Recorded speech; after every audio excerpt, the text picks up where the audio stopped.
What is up, Janksters? It's your boy Graham, also known as HamHawks42 on the internet, and today we're going to be discussing the mechanics that will be introduced in March of the Machine. Now, we're going to be discussing the new mechanics specifically, so those are battles, which is actually a new card type, but we're going to be discussing how those work. We're also going to be discussing backup as well as incubate.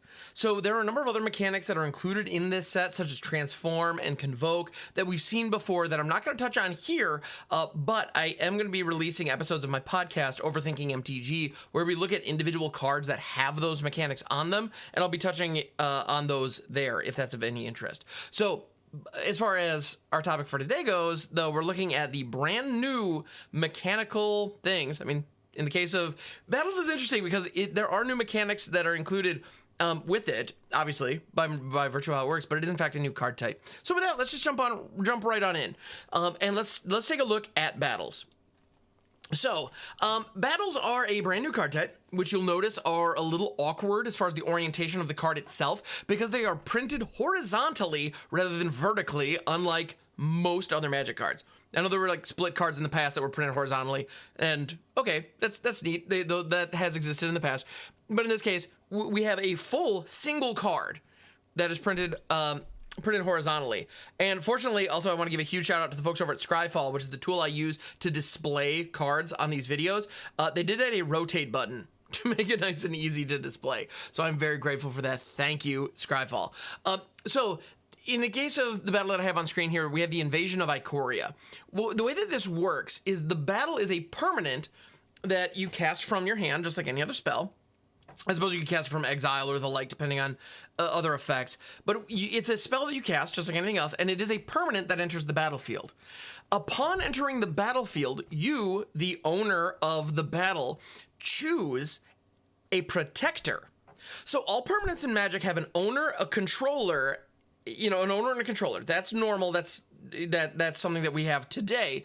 However, in the case of battles, we also now have a protector, which is an individual who is given the responsibility of guarding the battle. And that person is one of your opponents. So as the owner of the Invasion of Ikoria, in this case, I cast it from my hand for X green. It enters the battlefield with a certain number of defense counters on it. Now, this is different for every battle. In the case of Invasion of Ikoria, it is 6. You will notice it is that little starburst in the bottom right corner of the card. That is the number of defense counters. These are counters, so any effect that forces you to add counters to a permanent, any proliferate style shenanigans, that's a may, but you could proliferate up a battle, not that you would want to in most cases, unless it is one your opponent owns. But in any event, those are counters. So effects that change counters affect that.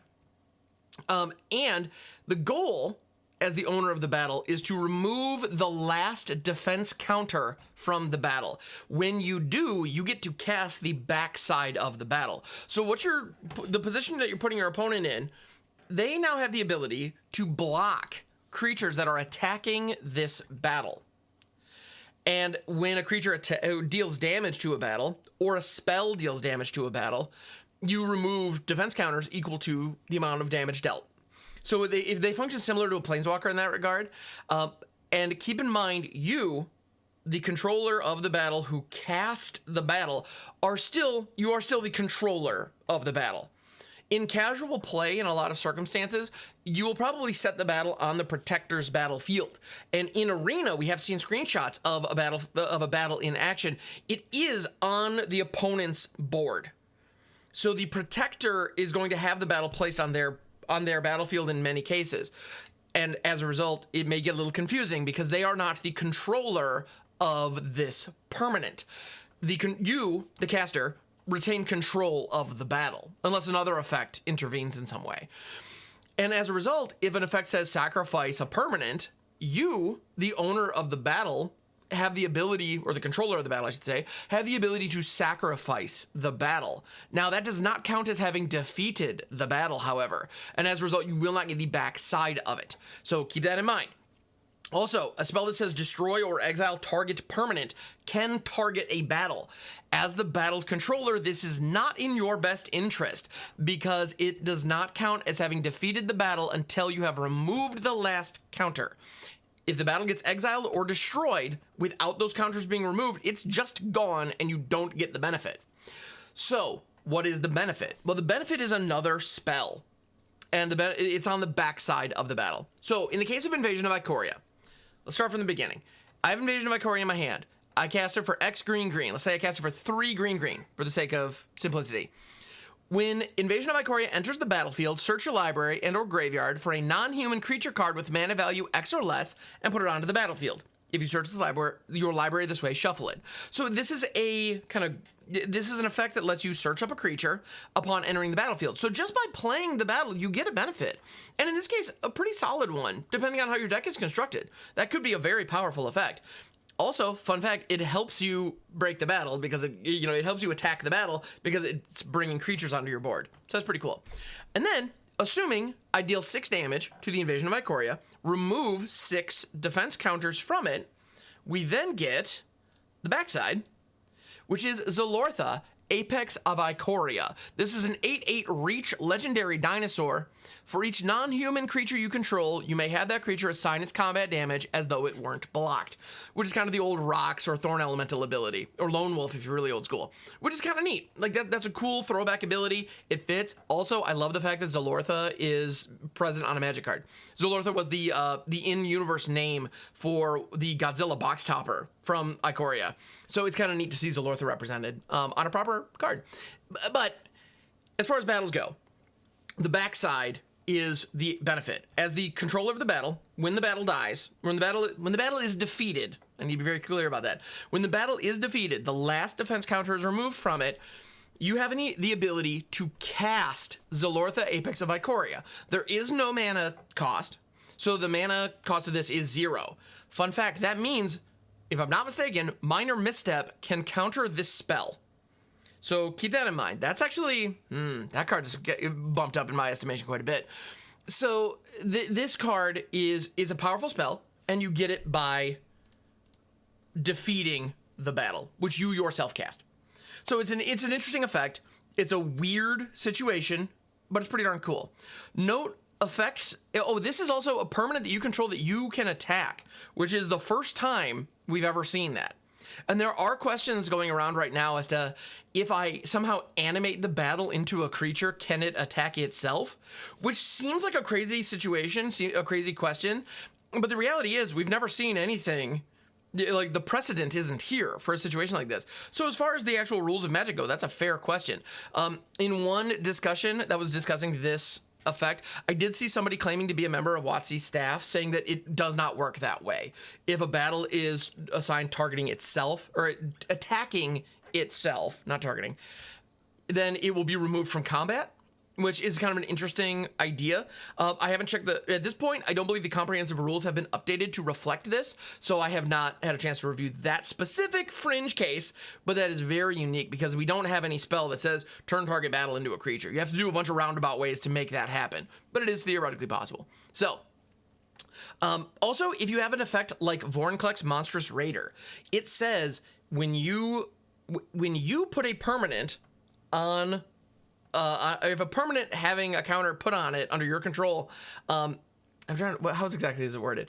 If you would put a permanent, or if you would put a counter on a permanent you control, you put double that many instead. And so as a result, if I'm playing Invasion of Ikoria and I have Vorinclex Monstrous Raider down, Invasion of Ikoria will enter the battlefield with 12 counters on it, which is not in my best interest. So be aware of that case as well. Not necessarily where you want to be. So, interesting effects, interesting cards. They're a new type. Also, Tarmogoyf lovers everywhere. There are now 9 card types to boost your Tarmogoyfs. So that's always fun, right? And Atraxa can grab yet another thing, which, all right, so be it. The next effect, or the next mechanic that I want to discuss today is Backup. So Backup is a brand new mechanic that is pretty interesting, and it actually reminds me quite a bit of Mutate in how it functions, but it's much less convoluted and much cleaner than Mutate in the same way that Enlist is much cleaner than Banding. Backup is much cleaner than Mutate while accomplishing something similar. So the card that I'm using as an example here is Valdarin Thrill Seeker. This is a 1/1 for 2 and a red with Backup 2. and pay 1, sacrifice this creature. It deals damage equal to its power to any target. Okay, so what the heck is backup 2? When this creature enters the battlefield, you put 2 +1/+1 counters on target creature, which is the 2 in backup 2. If that's another creature, it gains the following ability until end of turn.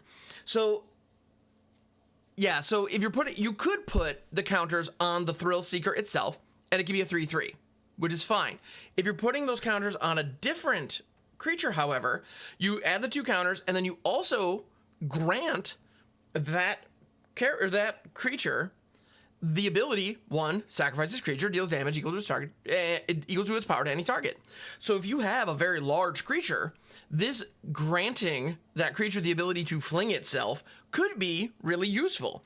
It gets around pesky blockers and can deliver a kill shot, which is definitely how I plan on using Voldaren Thrillseeker. Because in addition to granting it the fling ability, you're also adding 2 +1/+1 counters to the mix, which is also very relevant. So if you have a large creature that you were going to attack with anyway, maybe it's a trampler, you can buff its power, and if it survives combat, you know, after you attack, you could then pay 1, sacrifice it, and dome the opponent's face. But you only give it that ability until end of turn. Keep that in mind. Now, we've seen a number of backup creatures so far. Some of them are backup 1. We've seen some backup 2s. I don't believe we've seen higher than that, but they easily could exist in this set. And so it's kind of interesting because it buffs the team, and it buffs your team in an interesting way. And it's not... The cards aren't terrible by themselves. You know, just playing a 3/3 with this ability for 3 is fine. And it's also a Vampire Warrior, which is 2 relevant creature types.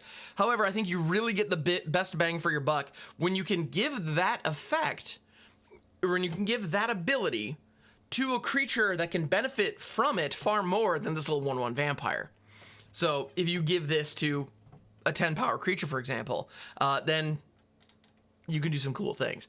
Yeah, and it becomes that effect, that ability becomes much, much, much more powerful in the hands of that creature rather than this one. So that's backup in a nutshell. It's actually fairly straightforward. And the reason that I mentioned that it reminds me of Mutate is because Mutate, one of the things that Mutate creatures do is give their abilities to each other. Now, in the case of Mutate, you're like squishing them together and they're maintaining them throughout the course of the game. And then things get weird when you start copying them and doing all kinds of weird stuff. In this case, they only get that ability until the end of turn.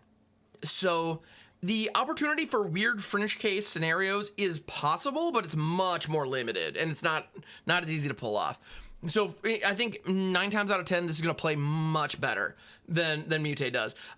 Which is a little bit of a shame because I love me some Mutate, and I don't think we're ever going to get it back because it was kind of a rules nightmare, but this, I'll take it. This is actually really, really powerful. And we've seen some cool backup cards already previewed. Again, check out my podcast, Overthinking MTG, where we're going to be doing individual deep dives on cards to discuss some of the backups, because some of them are really cool. All right, so next up, I want to talk about Incubate. Incubate is a new mechanic that is creating Phyrexian creature tokens with extra steps. So when you incubate X, there's a number associated with it, much like backup, and a lot of effects nowadays, come to think of it. So you incubate X, and when you do, you create a Phyrexian incubator token that is an artifact token. It is not an artifact creature token, but it does have +1/+1 counters on it equal to X. So if you incubate 2, for example, you put an incubator token on the field with 2 +1/+1 counters on it. And it just sits there. It can't do anything on its own, except it does have the ability, pay 2, transform this artifact, and it transforms into a 0/0 Phyrexian artifact creature. So when you incubate, what you're doing is you're creating a creature for later, which is kind of cool. The problem is it costs you 2 mana to transform that creature. So the example that I pulled up here is Chrome Host Seed Shark, because appropriately, the good folks at Wizards saw a similarity, or they saw an opportunity rather, to use Incubate as a throwback to Shark Typhoon from Ikoria, because with Shark Typhoon, whenever you cast a non-creature spell, you create a flying shark equal to that, that spell's mana value. So in this case, whenever you cast so this is a 2/4 flyer for 3, which already, that's not bad, and it's a Phyrexian shark. Whenever you cast a non-creature spell, incubate X, where X is that spell's mana value. So you're creating these little incubator tokens that could have a lot of counters on them. So if I cast a 6-drop that happens to not be a creature, all of a sudden I incubate 6, meaning I create one little incubator token with 6 counters on it. At any time, I can then pay 2 and flip that into a what will be a 6/6 Phyrexian artifact creature. Because it has 6 +1/+1 counters on it. Its base stats are 0/0 with 6 counters. Pretty cool stuff. And the reason that is especially powerful is because this set will include multiple ways to transform all of your incubator tokens at once. We've already seen 2 of them. That is one effect on the new Elish Norn, which I'm going to be discussing again in more detail on my podcast. And then we also have Glissa, Herald of Predation. This is a powerful card that allows you to incubate 2 twice, so you would get 2 incubator tokens. And then it also has the ability, at the beginning of combat on your turn, by the way, you would get, it's a charm kind of situation where you can choose multiple things. One of the options is transform all incubator tokens you control.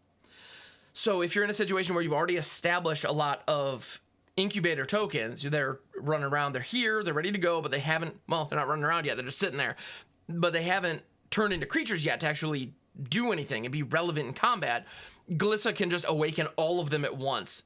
Now, they don't get haste, but they've also been on the battlefield already. So if you incubate the turn and then do this, the one creature that you incubated that turn will not be able to attack, but everybody else will. Because when a permanent transforms, it doesn't leave the battlefield. It just changes.